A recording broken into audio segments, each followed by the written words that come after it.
8+8 అని మేము ఉత్తగానే అనలేదు. 8 మంది బీజేపీ ఎంపీలు, 8 మంది కాంగ్రెస్ ఎంపీలు.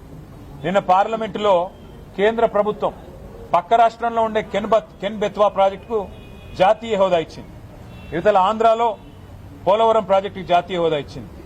కర్ణాటకలో అప్పర్ భద్రా ప్రాజెక్టుకు జాతీయ హోదా ఇచ్చింది. కానీ తెలంగాణలో ఒక్క ప్రాజెక్టు కూడా ఇవాళ వరకు అటు పాలేశ్వరం గానీ ఇటు పాలమూరు రంగారెడ్డి ఎత్తిపోతల పథకం గానీ మేము 10 ఏళ్లు అడిగాం, జాతీయ హోదా ఇవ్వలేదు.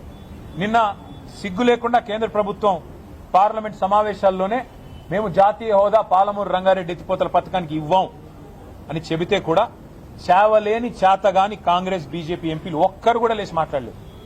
ఎట్లా ఇవ్వరు? మీరు మీ భారతీయ జనతా పార్టీయే కదా పాలమూరులో జరిగిన బహిరంగ సభలో హామీ ఇచ్చింది, జాతీయ హోదా ఇస్తామని చెప్పింది మీరే కదా అని నిలదీసే సత్తా కూడా ఇవాళ అక్కడ ఉన్న ఎంపీలకు లేదు. ఎందుకంటే అక్కడ గులాబీ కండువా కప్పుకున్న ఎంపీలు లేరు. అది ఇవాళ తెలంగాణ చేసుకున్న మరి దురదృష్టంగా నేను భావిస్తూ, మరి ప్రజలు అర్థం చేసుకోవాలి, రైతులు అర్థం చేసుకోవాలి. తెలంగాణ ప్రజల ప్రయోజనాల కోసం పోరాడే వాళ్ళు, పేగులు దిగేదాకా కొట్లాడే వాళ్ళు, రాజీ లేని పోరాటం చేసేవాళ్ళు ఒక్క బీఆర్ఎస్ పార్టీ వాళ్ళు మాత్రమే.